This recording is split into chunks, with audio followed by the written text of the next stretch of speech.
தலைப்பு: எங்களது கடைசி நாள். யோகானந்தர் என்னோடு லேவுக்கு வந்தார். நாங்கள் சேர்ந்து கழித்த நாட்களில் மிகவும் நினைவுகூரத்தக்கது அந்த கடைசி நாள்தான். மிக மகிழ்வாக இருந்த அதே நேரம் அது துயரம் நிறைந்த நாளும் ஆகும். வேறு வேறு உலகைச் சேர்ந்தவர்கள் என்று உணர்ந்திருந்தாலும் உண்மையான நட்பினால் அன்று ஆசீர்வதிக்கப்பட்டிருந்தோம். அது மறக்க முடியாதது, ஆனால் பாதி கனவு போன்றதும் கூட. மெதுவாக கையோடு கை உரசிக் கொள்ளுதல், விபத்து என்பது போல கண்கள் மென்மையாக சந்தித்து கொள்ளுதல் என நான் கிளம்புவதற்கு 10 மணி நேரத்துக்கு முன்பே பிரியாவிடை எழித்தல் தொடங்கியிருந்தது. சம்பந்தமில்லாத பேச்சுக்கள், அதில் இதற்கு முன் இல்லாத வகையில் நிறைய பரிமாறிக்கொண்டோம். ஒருவேளை நான் மீண்டும் வரலாம் என்றேன். வேண்டாம், அவர் புன்னகைத்தார். இனி நான் இங்கே இருக்க மாட்டேன். அப்படியே நீங்கள் இங்கு வந்தாலும் வருவது நீங்களாயிருக்காது. உங்களுடையதை போன்ற கண்களுடன் ஒருவரை எப்போதாவது சந்தித்தால், அந்த நபர் ஒரு பெண்ணாய் இருந்தால் அவளை நான் காதலிக்கத் தொடங்குவேன். என்றென்றைக்குமாக அவளை காதலிப்பேன். அவர் சிரித்தார். நீங்கள் லீலையை சந்திப்பீர்கள். நீங்கள் கனவு கண்ட எல்லாம் உண்மையாகும். நீங்கள் அவளை சந்திப்பீர்கள். நீங்கள் ஏற்கனவே அவளை சந்தித்து விட்டிருக்கலாம், ஆனால் அது அவள்தான் என்று தெரியாமல் இருந்திருக்கும். அல்லது அவள் வேறு எங்காவது வளர்ந்து கொண்டிருக்கலாம். ஒன்றுமறியாதவளாக உங்களுக்காக காத்து கொண்டிருக்கலாம். அவள் உங்களுக்கு சிறப்பானதொரு மகிழ்வை கொண்டு வருவாள், துன்பத்தையும் கூட. ஆனால் விடுதலை அடைந்து விட்டதால் துன்பத்திலும் நீங்கள் இன்பம் காண்பீர்கள். வாய்ப்பு குறைவுதான் என்றேன் நான். விடுதலையை பொறுத்தவரை ஒரு நாளைக்கு 2 நிமிடம் அந்த உணர்வு எனக்கு இருக்கும். அது போதுமா? வினாடி நேர உள்ளொளி 10 வருட அறியாமைக்கு சமம் என்றார். நீங்கள் வீடு திரும்பிய பின் முன்பு இருந்ததை விட அது மிகவும் கடினமாக இருக்கும். அதனால் அச்சமடையாதீர்கள். இங்கே நீங்கள் கடைபிடித்த வழிமுறைகளை அங்கேயும் கடைபிடியுங்கள். சிறிது காலத்துக்கு முன்னெப்போதையும் விட உங்கள் தன்முனைப்பு வலுப்பெற்றிருப்பது போல தோன்றும். சில நாட்களுக்கு இங்கே இந்த மலைகளில் நீங்கள் அனுபவித்தவையெல்லாம் ஏதோ தேவதை கதைகள் போல, தினசரி வாழ்க்கைக்கு உதவாதவை போல தோன்றும். அதை பற்றி கவலைப்படாதீர்கள். உடனடியாகவோ அல்லது காலம் கழித்தோ ஒரு நூல் தென்படும்.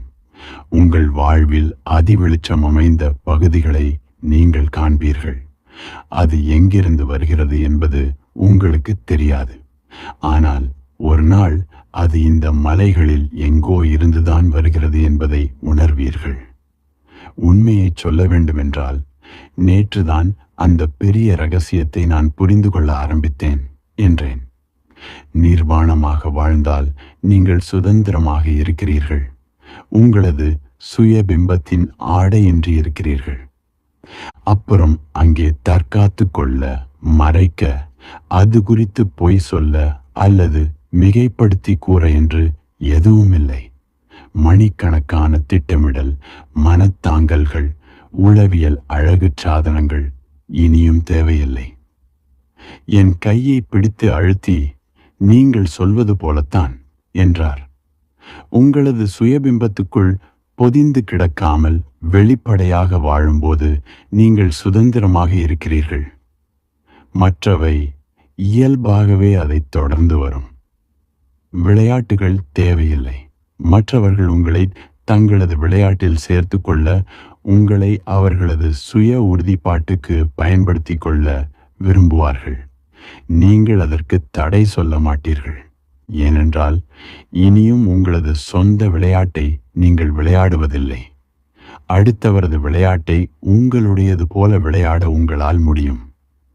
வெற்றி பெற வேண்டுமென்ற எண்ணம் அல்லது தோற்றுவிடுவோம் என்ற பயம் உங்களை செயலற்று போகச் செய்யாது என்பதால் எப்போதுமே நீங்கள் வெல்வீர்கள். நீங்கள் தோற்றுவிட்டீர்கள் என மற்றவர்கள் நினைக்கும் போதும் நீங்கள் வெல்வீர்கள். இங்கே, இப்போது, இந்த கணம் எல்லாம் நன்றாக தெளிவாக இருக்கின்றன என்றேன்.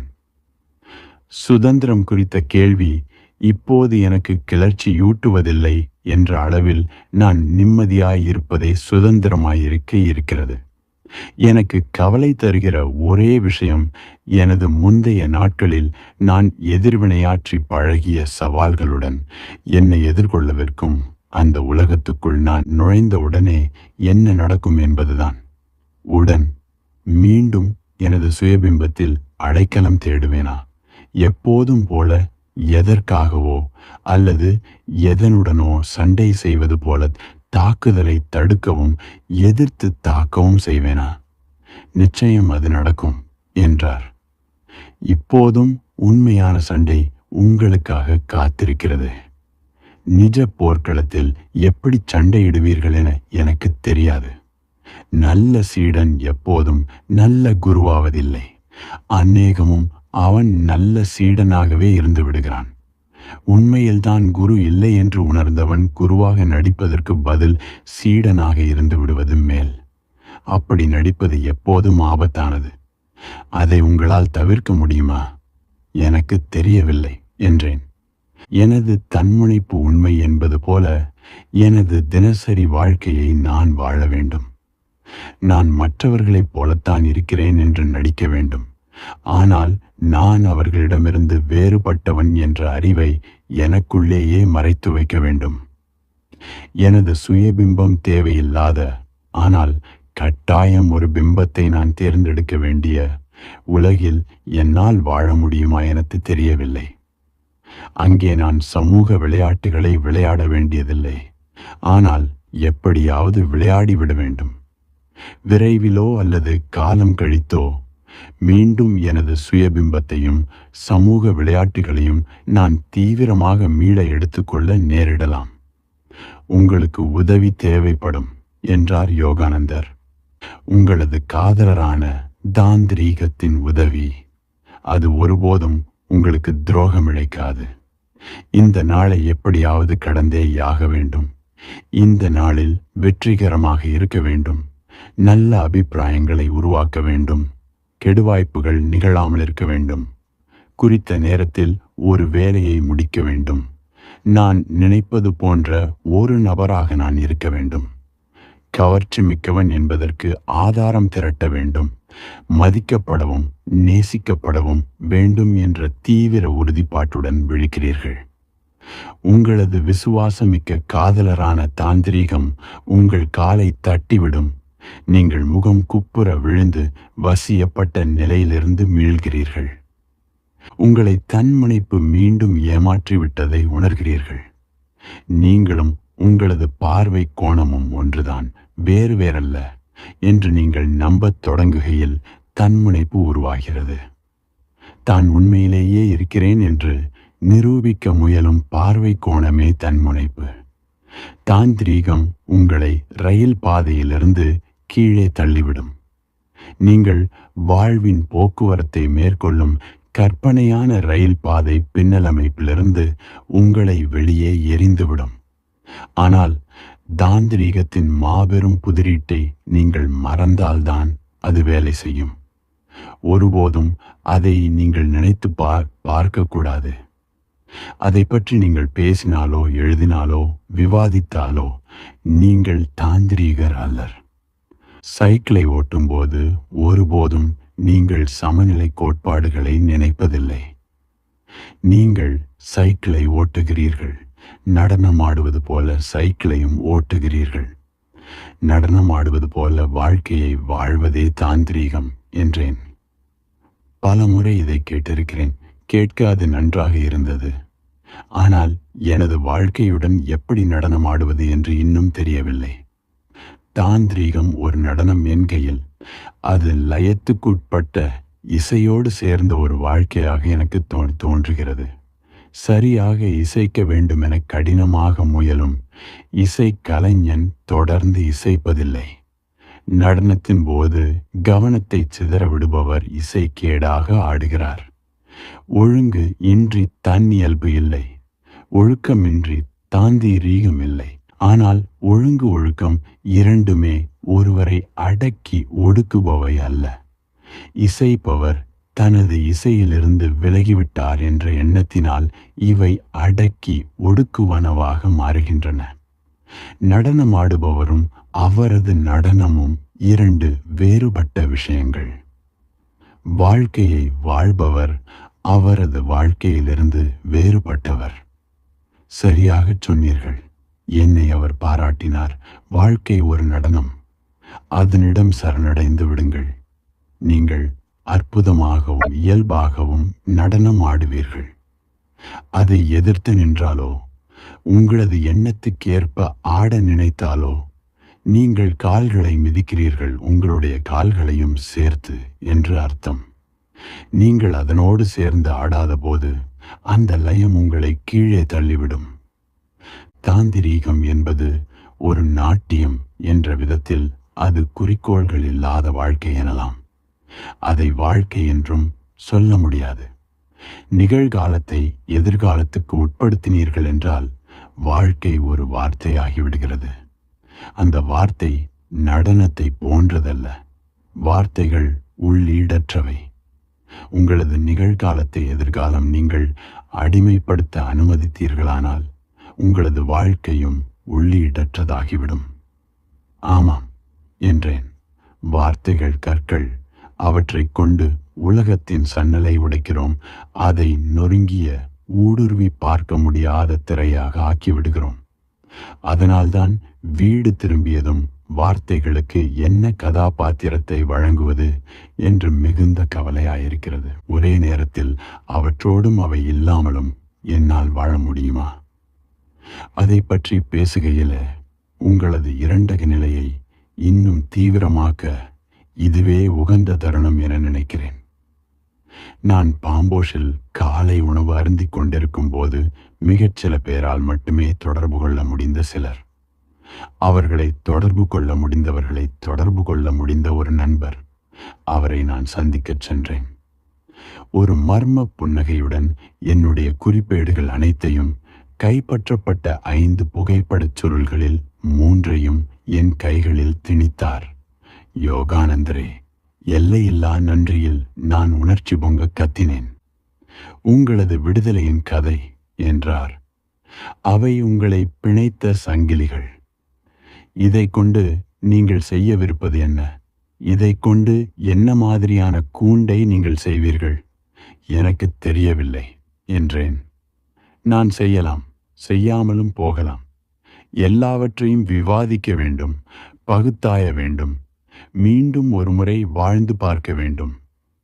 அதை ஏன் காகிதத்தில் செய்யக்கூடாது? எழுதுவது என் வாழ்வின் தீவிர நோக்கமல்ல.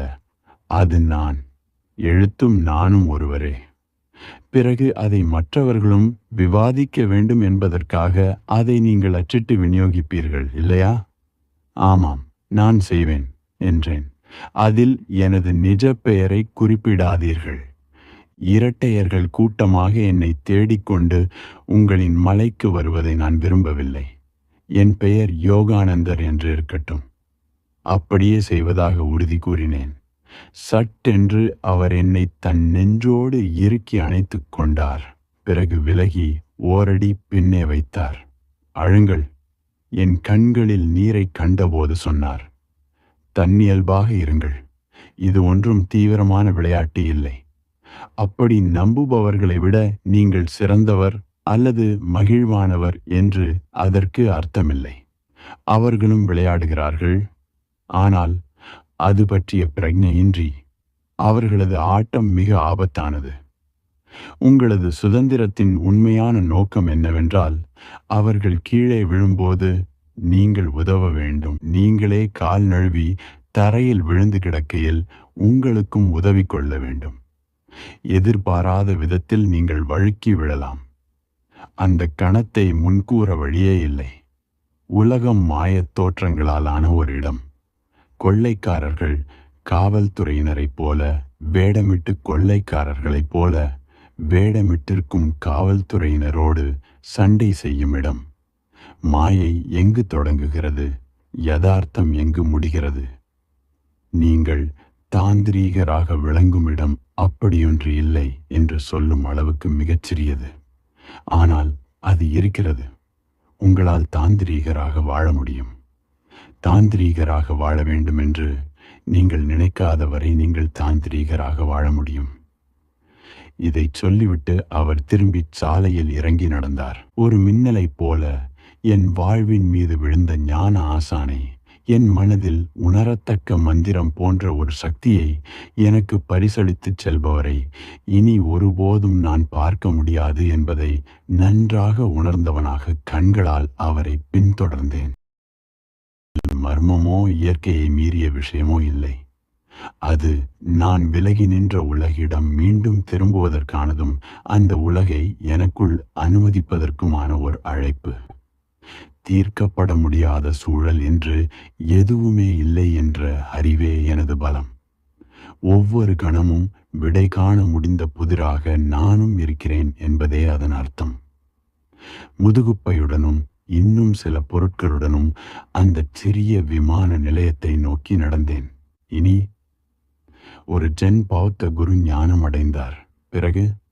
பிறகு என்ன செய்தீர்கள்? அவரது சீடர்கள் அவரை கேட்டனர்.